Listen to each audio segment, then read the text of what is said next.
సోమవారం జరిగిన Delhi versus Lucknow match ఎంత థ్రిల్లింగ్గా జరిగిందో మనందరం చూసాం. అండ్ ఢిల్లీ బ్యాటర్ అశుతోష్ శర్మ ఆ మ్యాచ్లో ఎలాంటి మ్యాజిక్ ఇన్నింగ్స్ ఆడి ఢిల్లీని గెలిపించాడో కూడా మనందరం చూసాం. లాస్ట్ బాల్ వరకు మ్యాచ్ అంత థ్రిల్లింగ్గా జరగడంతో ఫ్యాన్స్ అందరూ కూడా ఎంతో ఎగ్జైటింగ్గా ఫీల్ అయ్యారు. ఐపీఎల్ అంటే ఇది కదా, ఇలాంటి మ్యాచ్ ఉండాలి కదా అని చెప్పేసి ఫ్యాన్స్ అందరూ కూడా చాలా హ్యాపీగా ఫీల్ అయ్యారు. అయితే అలాంటి ఇంకో మ్యాచ్కి గుజరాత్లోని అహ్మదాబాద్ స్టేడియం రెడీ కాబోతుంది. ఎందుకంటారా, ఈ మ్యాచ్లో అంటే మంగళవారం జరగబోతున్న ఈ మ్యాచ్లో Gujarat Titans versus Punjab Kings తలపడబోతున్నాయి. ఇది కూడా అంత థ్రిల్లింగ్ మ్యాచ్ ఎందుకు అవుతుంది అంటారా? ఎందుకంటే ఈ రెండు టీమ్స్ కూడా సమానంగా స్ట్రెంగ్స్ అండ్ వీక్నెసెస్ ఉన్నాయి. ఈ రెండు టీమ్స్లో కూడా మైనస్లో ఉన్నాయి అండ్ ప్లస్లో ఉన్నాయి. Same to same Lucknow Delhi లాగానే. అండ్ ఈ రెండు టీమ్స్కి కెప్టెన్స్ టీమిండియాలో strong top order batsmens. Gujarat టైటాన్స్కి శుభ్మన్ గిల్ కెప్టెన్ అయితే పంజాబ్ కింగ్స్కి కేకేఆర్ నుంచి వచ్చిన శ్రేయాస్ అయ్యర్ కేకేఆర్కి కప్పు గెలిపించాడు లాస్ట్ ఇయర్ అండ్ ఈసారి పంజాబ్లో ఉన్నాడు. సో పంజాబ్ తరపున ఆడుతూ పంజాబ్ని ఎలా ఆడిస్తాడో చూడాలి. అందుకే అయ్యర్ ఫ్యాన్స్ అందరూ కూడా చాలామంది ఈ మ్యాచ్లో పంజాబ్ ఎలా ఆడుతుంది అండ్ అయ్యర్ కెప్టెన్సీ ఎలా ఉంటుందనేది చాలా ఎగ్జైటింగ్గా చూస్తున్నారు. అండ్ గుజరాత్లో శుభ్మన్ గిల్ కూడా ఫస్ట్ మ్యాచ్ని బోని కొట్టాలని, అది కూడా సొంత గ్రౌండ్ కాబట్టి ఖచ్చితంగా ఈ మ్యాచ్లో బోని కొట్టాలని రెడీగా ఉన్నాడు. దానికోసం చాలా మంచి ప్లాన్స్ కూడా రెడీ చేసుకుంటున్నాడు. అయితే రెండు టీమ్స్లో ఉన్న స్ట్రెంగ్స్ ఏంటి అండ్ వీక్నెసెస్ ఏంటి అండ్ ఈ మ్యాచ్లో ఎవరు గెలిచే ఛాన్స్ ఉంది అనేది కూడా ఇప్పుడు ఈ మ్యాచ్ అనాలిసిస్లో చూద్దాం.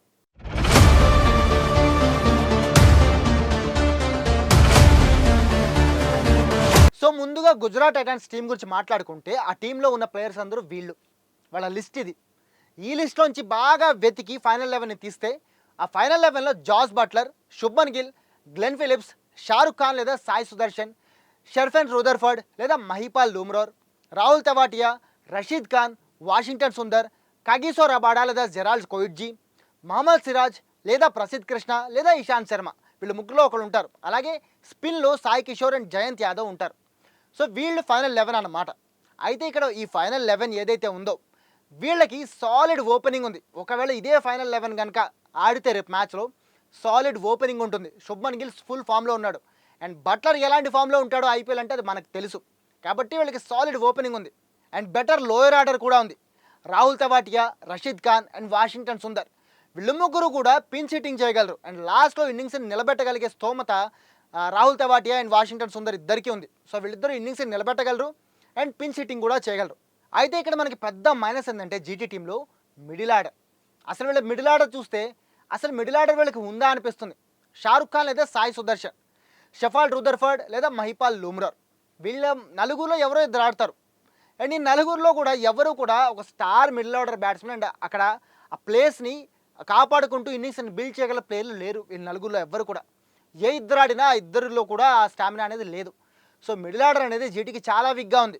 ఇక బౌలింగ్ గురించి మాట్లాడుకుంటే పేస్లో కగిసో రబాడా లేదా జెరాల్డ్ కొయిట్జీ ఫారెన్ ప్లేయర్గా ఉంటారు. అలాగే ఇండియన్ ప్లేయర్స్లో మహమ్మద్ సిరాజ్ లేదా ప్రసిద్ధ్ కృష్ణ లేదా ఇషాంత్ శర్మ వీళ్ళ ముగ్గురులో ఒకళ్ళు ఆడే ఛాన్స్ ఉంది. వీళ్ళలో మహమ్మద్ సిరాజ్ వస్తే యంగ్ ప్లేయర్ అండ్ టీమిండియాలో ఒక సాలిడ్ పేసర్ కాబట్టి జీటీకి కలిసి వచ్చే అవకాశం ఉంది. ప్రసిద్ధ్ కృష్ణ కూడా మంచి బౌలరే బట్ టాప్ పేసర్ కాదు. సో దానివల్ల ఒక మైనస్ అయ్యే పాయింట్ ఉంది. అండ్ ఇషాంత్ శర్మ చాలా వెటరన్ క్రికెటర్ అయిపోయాడు, ఆల్రెడీ ఇంటర్నేషనల్ క్రికెట్ నుంచి రిటైర్మెంట్ తీసేసుకున్నాడు. మేబీ ఇది లాస్ట్ సీజన్ కూడా అయ్యే అవకాశం ఉంది ఇషాంత్ శర్మకి. సో ఇలాంటి సిచ్యువేషన్లో ఇషాంత్ శర్మ ఆడితే అండ్ ఐపీఎల్లో దాదాపు ఒక 2-3 సీజన్ల నుంచి ఇషాంత్ శర్మకి అంత గొప్ప రికార్డ్ కూడా లేదు. ఇలాంటి టైంలో ఇషాంత్ శర్మ కన్నా కూడా మహమ్మద్ సిరాజ్ లేదా ప్రసిద్ధ్ కృష్ణకి వెళ్ళడమే జీటీకి బాగా కలిసి వస్తుంది. కనీసం కొంచెం ప్లస్ అన్న అవుతుంది. ఇక స్పిన్ డిపార్ట్మెంట్ గురించి మాట్లాడుకుంటే రషీద్ ఖాన్, వాషింగ్టన్ సుందర్తో పాటు సాయి కిషోర్ లేదా జయంత్ యాదవ్లో ఒకళ్ళని ఆడించవచ్చు. సో బౌలింగ్ అటాక్ బాగానే ఉంది. ముఖ్యంగా స్పిన్ అటాక్ అనేది వీళ్ళ ముగ్గురులో ఎవరు ఆడినా సరే చాలా బాగుంటుంది. అయితే పేస్లో మాత్రం కొంచెం వీక్గా కనిపిస్తుంది. అంటే అటు ఇటుగా గుజరాత్ టీం అటు కొన్ని మైనస్లు కొన్ని ప్లస్లతోటి బ్యాలెన్స్డ్ అనలేం కానీ యావరేజ్గా ఉంది. ఇక ఇప్పుడు పంజాబ్ టీం గురించి మాట్లాడుకుంటే పంజాబ్ టీంలో మొత్తం ప్లేయర్లు వీళ్ళు అండ్ వీళ్ళలో మొత్తం వెతికి ఫైనల్ 11 తీస్తే ఆ final 11 Josh Inglis, Prabhsimran Singh, Shreyas Iyer, Priyansh Arya, Shashank Singh, Glenn Maxwell, Marcus Stoinis, Lockie Ferguson లేదంటే మార్కో జాన్సన్, హర్షదీప్ సింగ్, యుజ్వేంద్ర చాహల్, హర్ప్రీత్ బ్రార్ లేదంటే ప్రవీణ్ దుబే వీళ్ళు ఫైనల్ 11లో ఉంటారు. సో ఈ ఫైనల్ 11లో పంజాబ్ ఓపెనింగ్ గురించి మాట్లాడుకుంటే ఇంగ్లీష్ ప్లేయర్ జాస్ ఇంగ్లీష్ అద్భుతంగా ఆడతాడు. సరైన ఓపెనర్ అన్నమాట జాస్ ఇంగ్లీష్. పంజాబ్కి సూపర్ ఓపెనింగ్ ఇవ్వగలడు కూడా, మంచి 4లు 6లు కొట్టి సరైన ఓపెనింగ్ ఇవ్వగలడు. బట్ రెండో ఓపెనర్ ఎవరు అనేది ఇక్కడ పెద్ద పాయింట్. ఒకవేళ ప్రభు సిమ్రన్ సింగ్ కనుక ఓపెనింగ్కి వస్తే అది పెద్దగా ఉపయోగపడకపోవచ్చు పంజాబ్కి. అండ్ వన్ డౌన్లో అయ్యర్ చాలా కీ రోల్లో పోషిస్తాడు. అందుకే అయ్యర్ ఈ టీం మొత్తానికి కూడా చాలా పివటల్ పాయింట్. అద్భుతంగా ఆడాలి అయ్యర్. అయ్యర్ ఆడితేనే పంజాబ్ గెలుస్తుంది అనడంలో ఎలాంటి డౌట్ లేదు. ఒకవేళ అయ్యర్ ఫెయిల్ అయితే మాత్రం టీం ఓడిపోయే ఛాన్సెస్ చాలా ఎక్కువ ఉంటాయి. అయితే జీటీతో కంపేర్ చేస్తే పంజాబ్ మిడిల్ ఆర్డర్లో గ్లెన్ మ్యాక్స్వెల్ ఉండడం వల్ల కొంచెం బ్యాలెన్స్డ్గా ఉంది.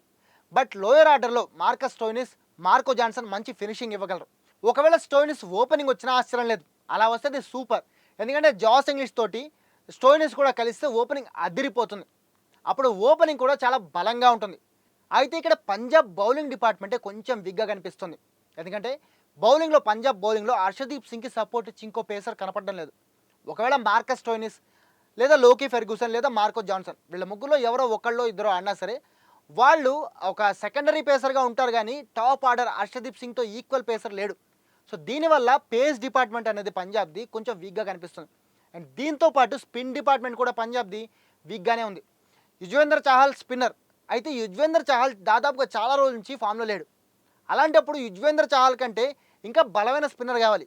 బట్ పంజాబ్ దగ్గర అలాంటి స్పిన్నర్ ఇంకొకరు లేరు. మెయిన్ స్పిన్నరే చాహల్. అలాంటప్పుడు చాహల్కి కొంచెం సపోర్ట్గా హర్ప్రీత్ లేదా ప్రవీణ్ దుబే ఆడాలి. వీళ్ళిద్దరూ కూడా యంగ్ ప్లేయర్సే.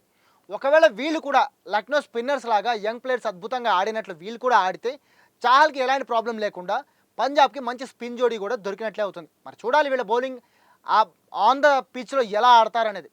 ఇక రెండు టీమ్స్లో ప్లేయర్స్ గురించి మాట్లాడుకుంటే ముఖ్యంగా గుజరాత్లో చూడగలిగిన players and important players Gill, Buttler, Phillips, Tewatia, Rashid Khan. వీళ్ళ మీద ఆ టీం ఎక్కువగా డిపెండ్ అవుతుంది. అయితే పంజాబ్లో Josh Inglis, Iyer, Stoinis, Maxwell, Chahal వీళ్ళు ఇంపార్టెంట్ రోల్ పోషించవచ్చు. వీళ్ళు ఆడటం పైన రెండు టీంలలో ఏది గెలుస్తుంది, ఏది ఓడిపోతుందో డిపెండ్ అయి ఉంటుంది. అయితే ఇక్కడ మెయిన్గా పిచ్ గురించి మాట్లాడుకుంటే ఈ పిచ్ ఓ మిస్టరీ అన్నమాట. ఇక్కడ ఒక్కోసారి బౌలర్లకి సపోర్ట్ దొరికితే ఇంకోసారి బ్యాటర్లకి బెస్ట్ పిచ్లా ఉంటుంది. సో ప్రెడిక్షన్ ఈ పిచ్ మీద ఎవరు గెలుస్తారు అనేది కష్టం.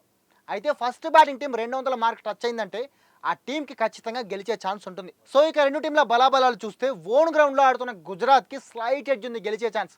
బట్ పంజాబ్కి కూడా గెలిచే ఛాన్స్ బాగానే ఉన్నాయి. మరి చూడాలి ఎవరు గెలుస్తారు. అయితే మీరు ఎవరు గెలుస్తారు అనుకుంటున్నారో కామెంట్ చేసి చెప్పండి. అండ్ మీరు ఎవరికి సపోర్ట్ చేస్తున్నారో అది కూడా కామెంట్ చేసి చెప్పండి.